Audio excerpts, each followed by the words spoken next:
قل هل يستوي الذين يعلمون والذين لا يعلمون. وقال النبي صلى الله عليه وسلم: خيركم من تعلم القرآن وعلمه. सर्वप्रथम महान पाक रब्बुल इज्जतेर प्रशंसा যিনি আমাদেরকে এই অনুষ্ঠান অনুষ্ঠিত করার তৌফিক দান করেছেন, তাই সংক্ষিপ্তভাবে আল্লাহ রাব্বুল আলামিনের প্রশংসা করি আমরা বলি আলহামদুলিল্লাহ। অতঃপর তিনার প্রিয় রাসূল তাজদার মদনী আহমদ মুহাম্মদ মুস্তাফা সাল্লাল্লাহু আলাইহি ওয়াসাল্লামের প্রতি দুরূদ ও সালাম বর্ষিত হোক। আল্লাহুম্মা সাল্লি আলাইহি আল্লাহুম্মা বারিক আলাইহি। আজ আমরা যে পরিস্থিতিতে রয়েছি সেটি আমরা বুঝতে পেরেও যে অবহেলা করছি। আজকে আমাদের এই মাদ্রাসা মিফতাহুল উলুম ফুরাহাট গর্বের বিষয়, এত ছোট্ট গ্রামে এত বড় একটা মাদ্রাসা আমাদের কাছে রয়েছে। এর উপর দিয়ে আমাদের আল্লাহ রাব্বুল আলামিনের অনেকগুলো রহমত রয়েছে। আর সেই জায়গাতে আমরা 100-150টা বাচ্চা এই মাদ্রাসাতে থাকে, সেই বাচ্চারা সেখানে ইলম হাসিল করে এবং তাদেরকে আমরা খাওয়ার ব্যবস্থা দিয়েছি, থাকার ব্যবস্থা দিয়েছি। সবকিছু দেওয়ার পর আমাদের মধ্যে আজকে যে প্রোগ্রাম হলো আমরা খিলালাম তাদেরকে। খিলানোর পরে যে যার বাড়িতে রয়েছে তার একটা উৎসাহ হবে যে আমার ওস্তাদি বা তাজওয়াইল 1 বছর ধরে যে আমি খিলালাম, তাকে খাওয়া দাওয়া দিলাম, তাহলে সেই বাচ্চাটা মাদ্রাসাতে এসে পড়লো না এমনি বসে থাকলো, না এমনি শুয়ে শুয়ে টাইমটা বরবাদ নষ্ট করলো, সেটা আমরা আজকে ফলাফল পেয়ে যাব বা 2 দিন থেকে আমরা শুনলাম পেলাম। অতএব আল্লাহ রাব্বুল আলামিনের কাছে আমরা দোয়া যে এই মতো আমাদের যে প্রোগ্রাম, যে ছোট ছোট বাচ্চা, যে বাচ্চাগুলো বাড়িতে বা এর পূর্বে কোথাও পড়েনি, প্রথম এই জায়গায় এসে অ্যাডমিশন করেছে, সেই বাচ্চাগুলো আরবি কথা বা আলিফ কথাটাও জানছিল না, এরকম একটা সিচুয়েশন ছিল। তো সেই বাচ্চা আজকে এসে আপনার সামনে ম্যাপে মুখ লাগিয়ে কথা বলাটা বিশাল ব্যাপার। তো সেটা আমাদেরকে মানতে হবে বা আমরা যেটা পেলাম তার সমস্যাটা আমাদের সামনে আসলো, সেটা আমরা অনুভব করি যে বাচ্চারা কিছু জানছিল না, সেখানে মানে 1 থেকে নিয়ে 5 মিনিট বা 10 মিনিট বা 2 মিনিট 1 মিনিট করে আমাদের সামনে বক্তব্যটা রাখলো, তাহলে বাচ্চার উপরে কতটুকু মানে মেহনত আছে, কতটুকু তারা আমাদেরকে তাদেরকে শিক্ষা দিয়েছে সেটা আমাদেরকে অনুভব করতে হবে বা এটা আমাদেরকে জ্ঞানে নিতে হবে, আমাদেরকে জানতে হবে যে এই বাচ্চাগুলোর উপর কত মেহনত রয়েছে। যেমন ছোট বাচ্চারা যখন পড়ে থাকে সেই বাচ্চার পিছনে অনেকগুলো মেহনত রয়েছে, অনেকগুলো কষ্ট রয়েছে সেই বাচ্চাটাকে মানুষ করার জন্য, লালন পালন করার জন্য। তাহলে সেই বাচ্চা যখন লালন পালন করে যখন বড় হয় তখন তার দিমাগ বুদ্ধি আলাদা হয়ে যায়, তখন তার নিজের বাবা মাকে শুনতেও চায় না, মানতেও পারে না কি বলছে। তাহলে 2 দিন থেকে যে আমরা অনুমানগুলো বিষয়গুলো প্রতি আলোচনা হলো, কোথায় আছে ওয়ালিদানের ব্যাপারে কথা, যে মা বাবার সম্পর্ক কি, বা আমরা বললাম যে কোরআনের ফজিলতটা কি, আর এই মাদ্রাসাতে কোরআন পড়া হয়, হাদিস পড়া হয়, তাহলে আমাদের গর্ব হবে যে এই মাদ্রাসা থেকে আমরা একটা পেলাম কিছু।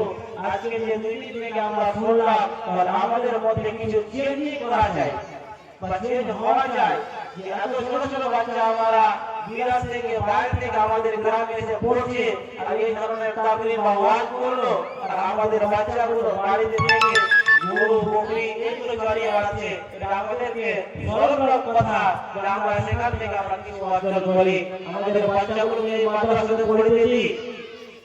তাহলে আল্লাহ রাব্বুল আলামিন বলেছেন قل هل يستوي الذين يعلمون والذين لا يعلمون যারা জানে এবং জানে না তারা কখনো সমান হতে পারে না। তাহলে এই বাচ্চাগুলো সমতুল্য, আপনার যে বাচ্চাটা এত বড়টাই রয়েছে তার সাথে আপনি সমতুল্য করেন, এই বাচ্চার বাবা আপনার বাচ্চা নন।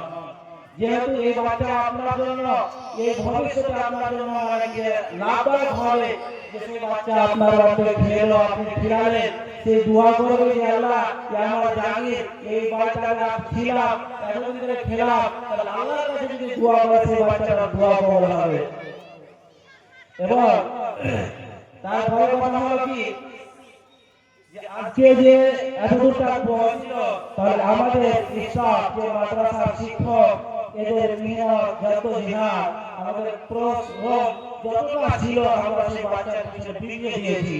তাদের কাছে আমরা রেখে দিয়েছি যে তোমাদেরকে যে আমরা শিক্ষা দিব, সেই শিক্ষাটা মানুষের কাছে যেটা প্রকাশিত হবে, তাহলে সেখানে তোমাদেরও নাম হবে এবং স্টাফ যতগুলো রয়েছে বা যতগুলো কমিটি রয়েছে, গ্রামবাসী রয়েছে, তাদের মনে দিকে অন্তরটা, হৃদয়টা বড় হবে, উঁচু হবে, যে না এদের মনে দিকে মেহনত, জদ্দোজাহাদ, যত রকমের কোশিশ, যত রকমের মনে দিকে আশা আকাঙ্ক্ষা ছিল, সেটা যাতে আমরা পূরণ করতে পারি, এটা আমাদের চাহিদা ছিল এই বাচ্চাদের উপরে।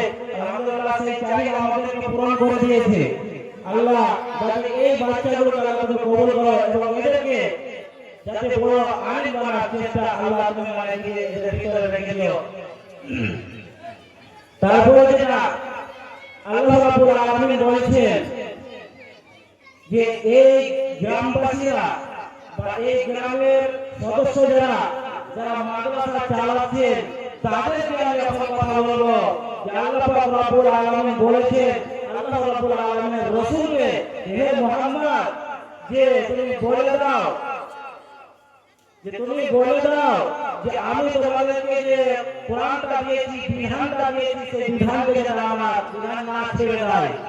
যদি ছেড়ে দেয় তাহলে তাদের বিপদ রয়েছে, তাদের অমঙ্গল রয়েছে, তারা যাতে ক্ষতিগ্রস্তের মধ্যে পড়ে যাবে।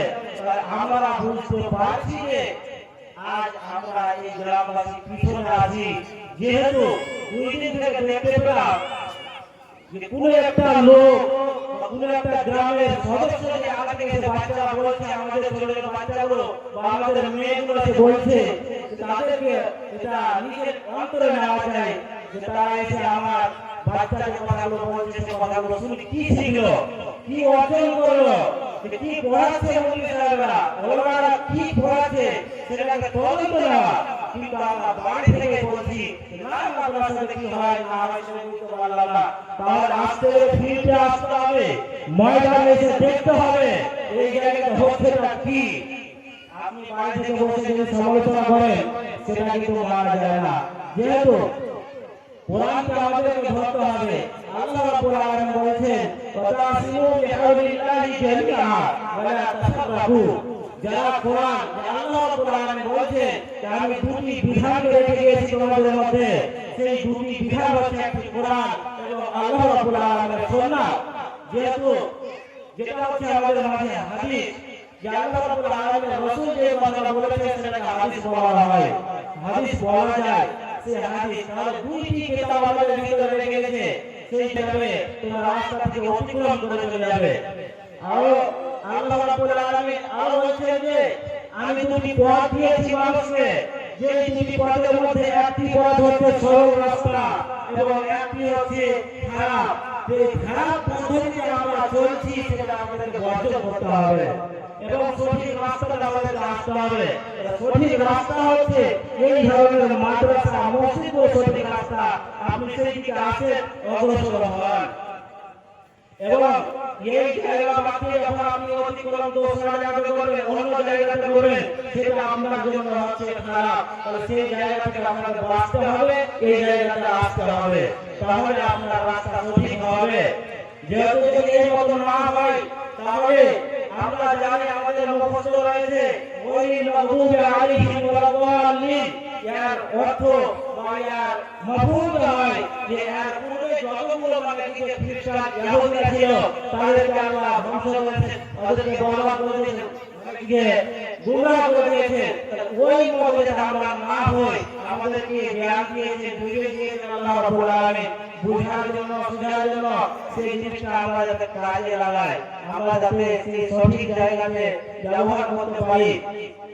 তাই আপনাদের কাছে অনুরোধ যে আপনারা আসবেন না, থাকবেন বাসে, আপনারা বা এখন থেকে যে আপনাদেরকে বলা হচ্ছে যে আপনারা আসেন, এখন পর্যন্ত আসেননি, তার মানে কি কোনো ইসলাম বা কোনো ওলামা কোনো ইজ্জত নেই আপনাদের কাছে। যে থাকতো যদি তারা সকাল থেকে আপনাদেরকে চিৎকার করে রাখছে গ্রামবাসী আসেন আসেন আসেন, আপনারা কথাই শুনছেন না। তাহলে এর মতো এই মতো যাতে ভবিষ্যতে না হয়, যে এই প্রোগ্রাম শুধু আমার নয় বা এই এখানকার স্টাফদের নয়, বাকি যারা জিম্মেদার আছে সেগুলি নাগরিক এদের না, পুরো গ্রামবাসীর একটা জিম্মেদার রয়েছে যে তারা সবাই চেয়েছে আমাদের বাচ্চাগুলোকে উৎসাহ দেওয়া, কিন্তু সেটা আমরা দেখতে পেলাম না। এটা দুঃখের কথা। তাই কথা আগে না বাড়িয়ে আমি এখান থেকে আমার বক্তব্য দিতে বলছি। আসসালামু আলাইকুম ওয়া রাহমাতুল্লাহি ওয়া বারাকাতুহু।